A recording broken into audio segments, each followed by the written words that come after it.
Welcome to the D-Spot podcast. Dr. Dana McNeil is a licensed marriage and family therapist who specializes in working with couples using the Gottman method. Her evidence-based practice provides support for the wide range of relationship issues that modern couples face.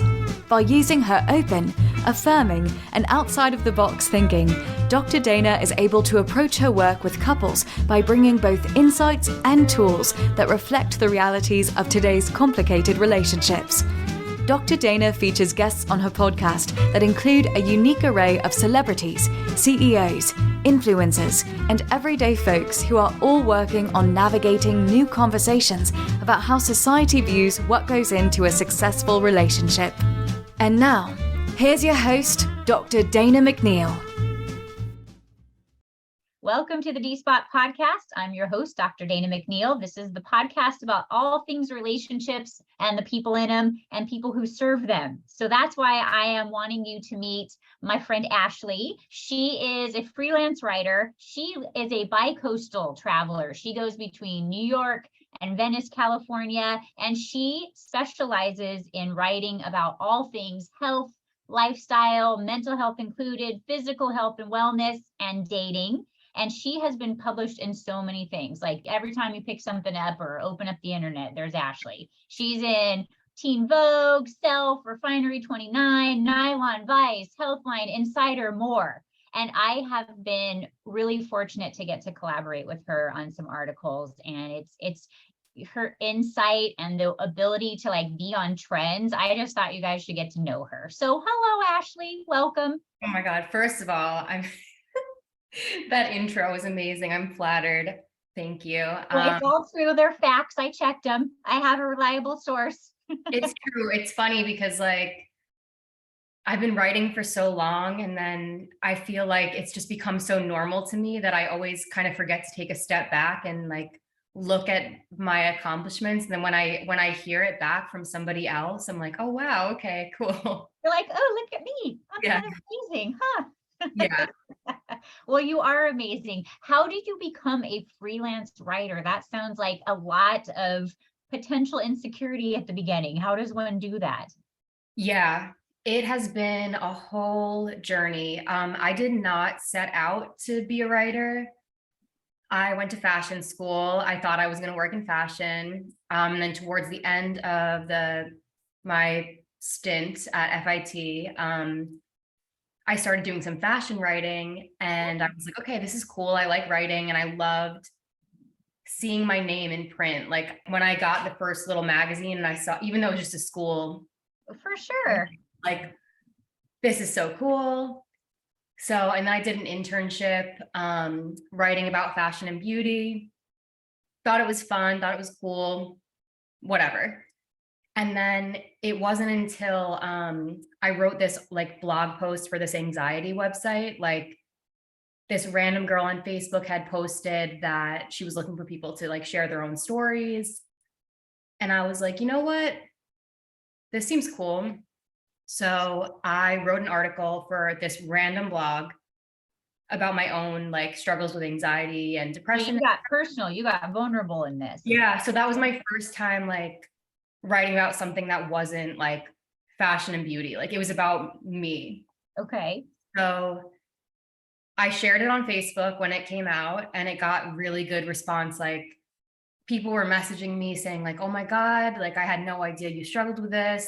Or, you know, I struggle with anxiety and I thought I was the only one. Like, thank you so much for writing this. So. Wow. The power of vulnerability and what it can do to normalize experiences for other people. Yeah. So up until that point, like, so that was in probably like 2016. So I feel like that was before. Now I feel like people are so open online about mental health struggles, but I feel like back then it was not really a thing yet. So I was really scared to be that open about it. And it's funny because now I've like written so much about myself and shared so much about myself online that I'm like, I have no secrets anymore. But that's great. I mean, so then when you're asking people that you're interviewing to do something hard, you definitely can say, hey, listen, I've walked in your shoes. Here's all the pros and cons. I still think it's a good gig. Yeah, for sure. So after that, I decided I wanted to keep pursuing writing. And then I kind of just got lucky. Like I was doing social media for a website. They were losing all their writers. So I was like, hey, I can write actually. So can I write some stuff for you guys? So I started building up my portfolio, and then I started like pitching my own article ideas to other publications. Like NYLON was one of the first ones. So And you send them, so pitching is you send them some examples of your writing and you yeah, kind of put yourself out there to be judged about if they yes, find you worthy of being in their publication. yeah, yeah. So it was a lot of rejection, especially at the beginning, like so much rejection.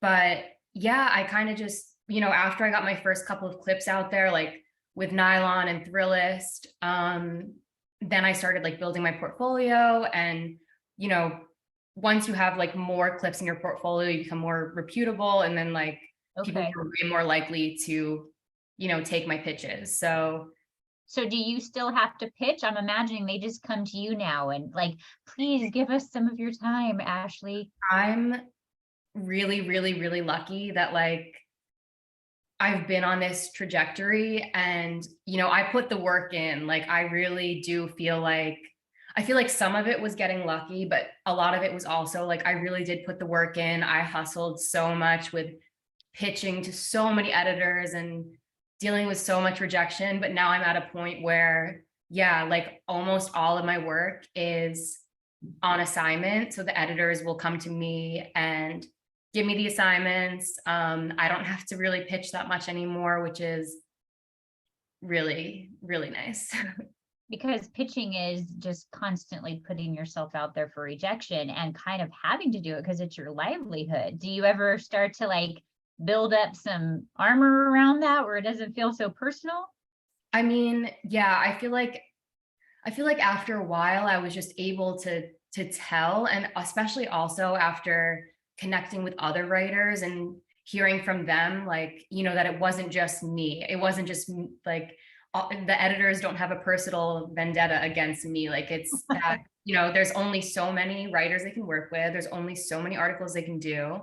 Okay. So yeah, I think and I am someone who takes things very personally. Like, Well, you're conscientious, so you want to give them what they're looking for and you like are trying to do a good job and like you're taking it as a growth experience. yeah. And I think ultimately it really did make me stronger.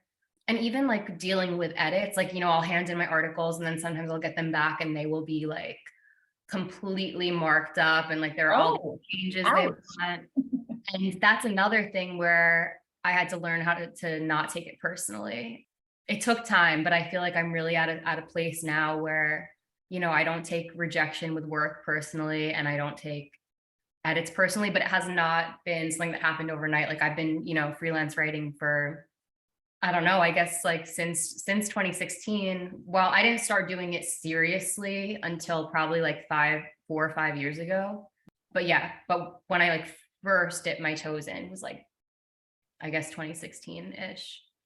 So we read all these amazing articles everywhere about relationships. I mean, every time I pick up something, there's an article or some insight about relationships. Why are we so hungry to read about these things?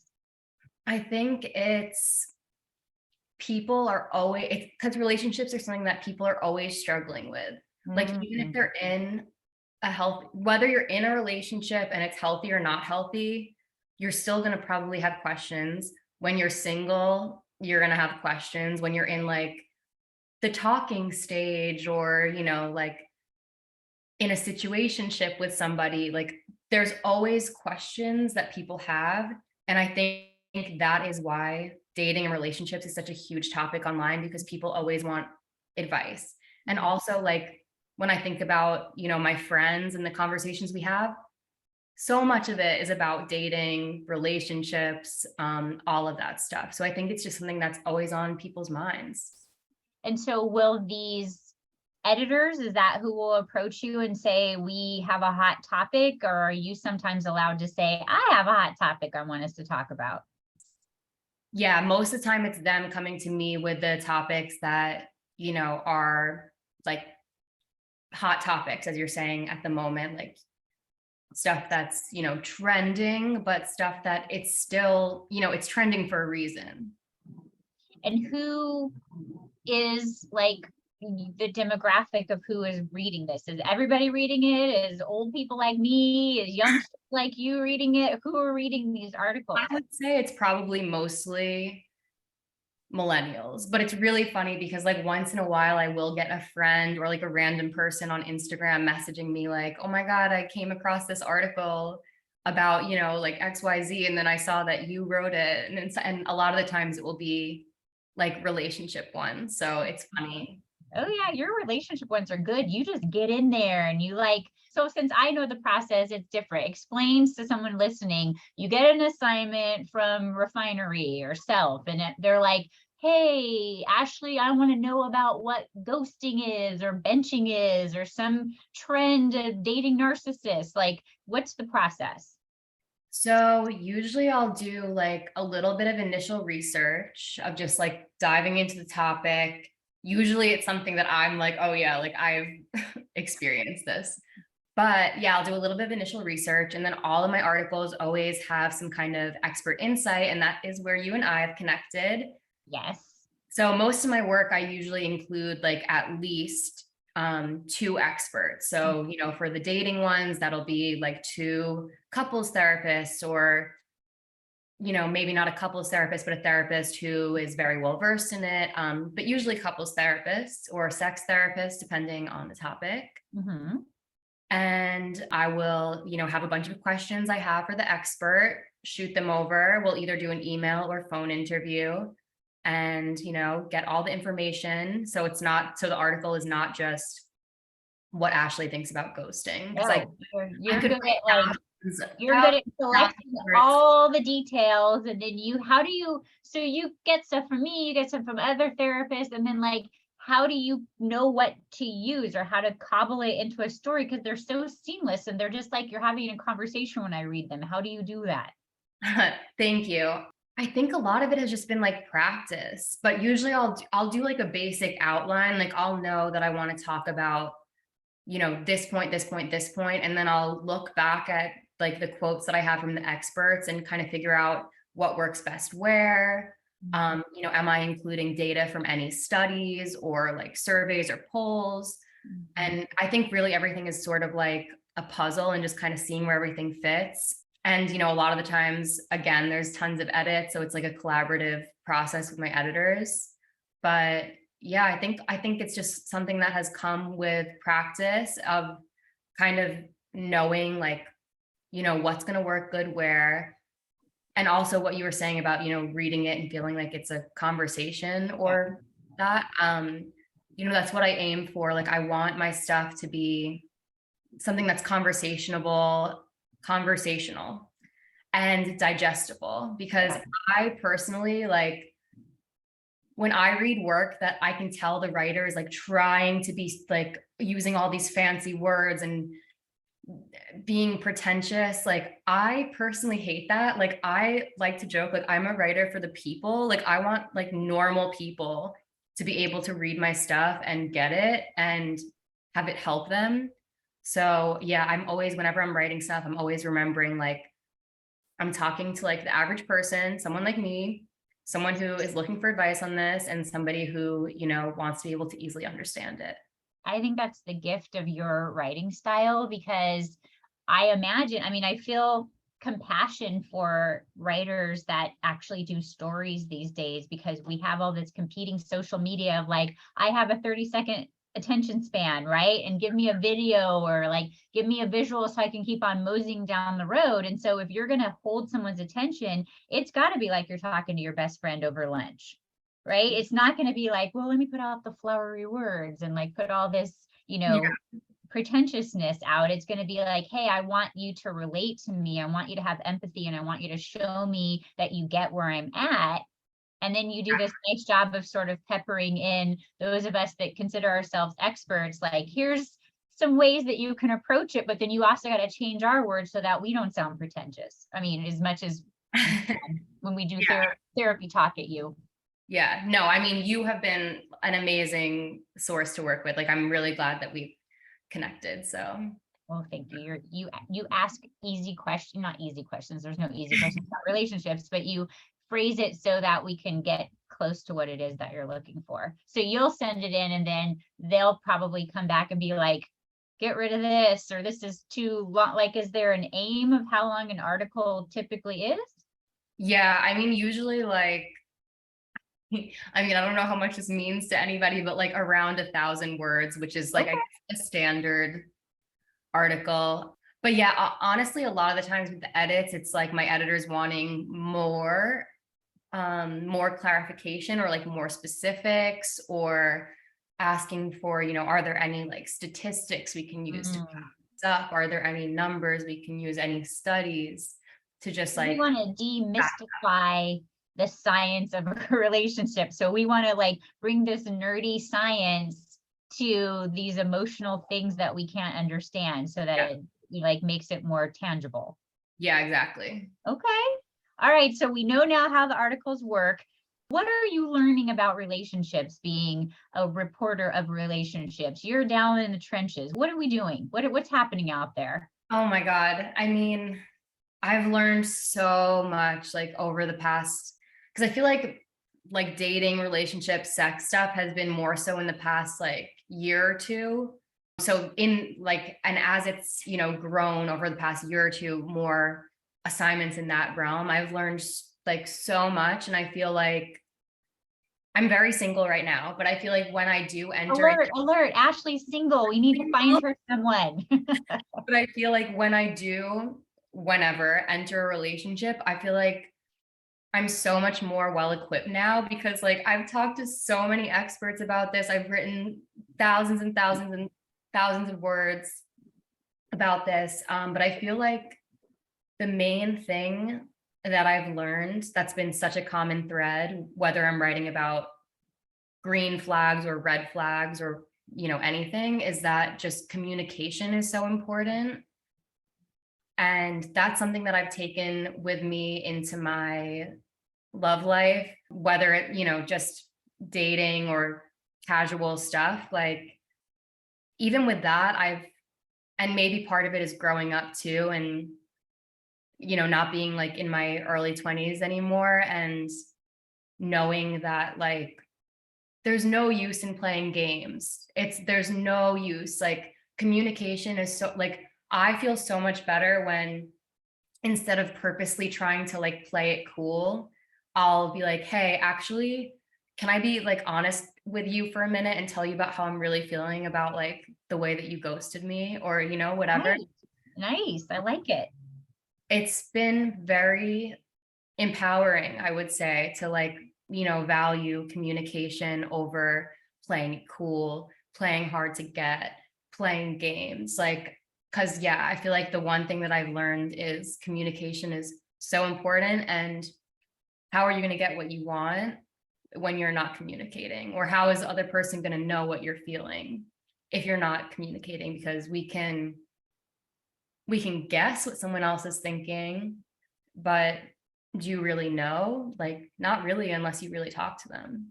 And that's sort of a universal truth that you're finding as you're writing these articles and interviewing people that have had green flags. It's because they've been clear communicators. Red flags is because they've been vague, or didn't set a healthy boundary, or didn't ask for their needs, or said yes when they really meant no. That like across the board, what you're learning is this is sort of the key to a healthy relationship. Yeah, definitely. And I feel like it goes for both being in an actual relationship, or just being someone like me who will like be going on dates here and there, and or having whatever going on, and just being communicative, being honest. And obviously it's easier said than done, and I know that like a lot of people really struggle with it, because it does require you being vulnerable, and it can be scary because you're opening yourself up to getting hurt or you're opening yourself up to criticism. But ultimately, I feel like it's the best way to go. It's sort of very, as you're talking about that, I'm kind of looking at that the way that you've been on that journey of being vulnerable to pursue a career that speaks to your heart, right? That it took a lot of vulnerability for you to step into that light and let somebody see who you were, especially because you wrote about yourself. You didn't just hide behind other people's experiences, and you owned that. And on the other side, you've been successful. So I guess we can relay that process to the relationship piece too, right? That it requires this vulnerability to kind of stand there and let somebody see you, but at the same time, it's powerful because you're choosing you above all things. And if they go away, you did the part you needed to do. If they can't handle that, that's on them. Yeah. Oh, look at us putting those pieces together for you. Yeah. No, that's a really good parallel. Are people intimidated dating a reporter? I don't know. Like, it's funny because my Bumble, I don't know if I might have changed it, but my Bumble bio for like probably years was, I'll probably write about you. And people are always like, what do you mean? Like, what are you going to write? I hope it's good, blah, blah, blah. Or they'll be like, oh, are you like Harry Bradshaw? And I'm like, no. So when somebody sees a topic, are they like secretly like, is this aimed at me because things didn't go well on that date? I don't know. Like, who knows? I feel like, I don't know. I don't think I'm an intimidating person. I mean, I don't think so. Who knows what other people think? She's intimidated. She's got her act together. I would be intimidated. I don't know. But yeah, I think it definitely piques people's interests, I think. And, maybe they should be worried if See why she's intimidating? You should be worried. No, I think the reason why they should be worried, if anything, is because I have all this like knowledge, like what I lack from my own relationship experience, I feel like I've made up for in like learning so much over the last couple of years, like researching, talking to experts, writing all this stuff. And then, as I said, like applying it in my dating life, even though it's not been like serious relationships, there's been stuff. Mm-hmm. What I love is I don't hear that you're intimidated by dating. Like, you have the potential to be like, there's a lot of good things happening and there's a lot of things that are not so great. And you're not throwing in the towel. You're still interested in dating and you still seem optimistic about it and enthusiastic about it. I don't know if optimistic is the word. Okay, cautiously optimistic. Yeah. I mean, another thing is that like, I have really been working on myself and kind of prioritizing that instead of, I feel like even before last year, I feel like I was always thinking, how am I gonna, like, how many dates am I gonna go on? Like, am I gonna meet somebody? Like, how am I gonna get this like external validation?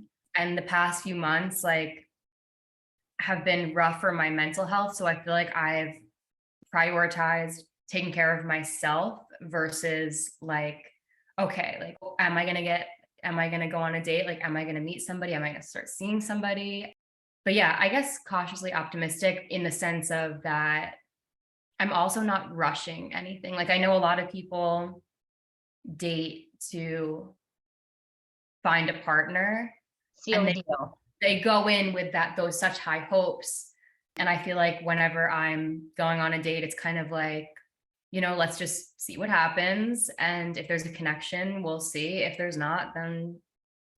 So yeah, I feel like I've taken a more, I don't know if I want to say selfish approach, but a more selfish approach to like putting myself first and knowing that I ultimately need to be in a good place and ultimately need to be feeling good about whatever's going on. I don't think that's selfish. I think that's realistic, that I can't show up for somebody if I'm not whole and complete myself. I don't have anything left to give you if I'm running on fumes. So I think that sounds mindful of being aware of those red flags that you write about, that if I'm tapped out and I'm looking for you to fill me up, I'm looking in the wrong direction. Yeah, for sure. And I mean, when I look back on like first serious adult relationship, like one of the main reasons why it failed, there are multiple things, but like one of the main reasons that I think led to the downfall was that like I was really in a bad place with my mental health. Like it's weird because there were like some of the highest highs ever in that relationship, being super happy and in love and, you know, yada, yada. But then also like I was in such a bad place with my depression that I was definitely like, it was taking a toll on the relationship because like I wasn't taking care of myself. And then I was always like freaking out about him leaving me due to that. And then that kind of did end up happening. But also I recently messaged him actually, and I was like, I want to say I don't blame you, or like I don't have resentment towards you for like how the way things ended, because I recognize like that I was responsible too. Wow. What a nice gift to give both of you, yourself for honoring the part that you contributed, and then also not taking full responsibility, but giving him that opportunity to know that you recognize your part in it. Yeah. And it happened because I was reading my old journals from that time period. And I was like, oh, wow, like I was not okay during this time. Like, yeah. So it was eye-opening. And yeah, but I think one of the main takeaways from that is like, you really do have to take care of yourself and like be able to love yourself if, you know, you're going to be in a healthy relationship. And that's really what your readers take away from the articles that you write. I mean, that's always such a strong message. It's like, you can have a relationship, but you have to have one with yourself first. And here's how to do it the right way, so that you're going to have stumbling blocks, but don't purposely create ones that you can try to avoid. Yeah. Great. What are you working on now, Sweet Pea? What stuff is on the horizon? Okay, well, I just got some new assignments today. One of them is about a praise kink, so that will be interesting. Once in a while, I get some like kink related Okay. or, you know, like sex position related ones. I have fun with those. They're fun. So I have that. I have a couple of like general health ones, like about some very sexy, like gastrointestinal issues. I'll be writing about. And then also I've been writing some stuff about like narcissism. Very popular right now. Yeah. And then also some stuff on like neurodivergence. How long does it take you to put together a typical article? Oh, it varies so much. Like sometimes I'm so in the zone and I can bang something out in a couple hours. Okay. But sometimes, like one of the ones I just worked on, like took me so long. It just really depends on the topic, and I think maybe how comfortable I feel with it, and also like how much information I have to work with.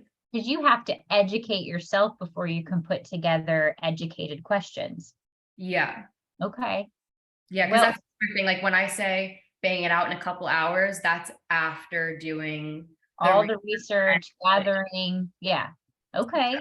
So it's not as, it's not just somebody standing up and shooting a video or like just typing a couple of things out. There's an art to what you do. Yeah, it's definitely a multi-step process. Mm-hmm.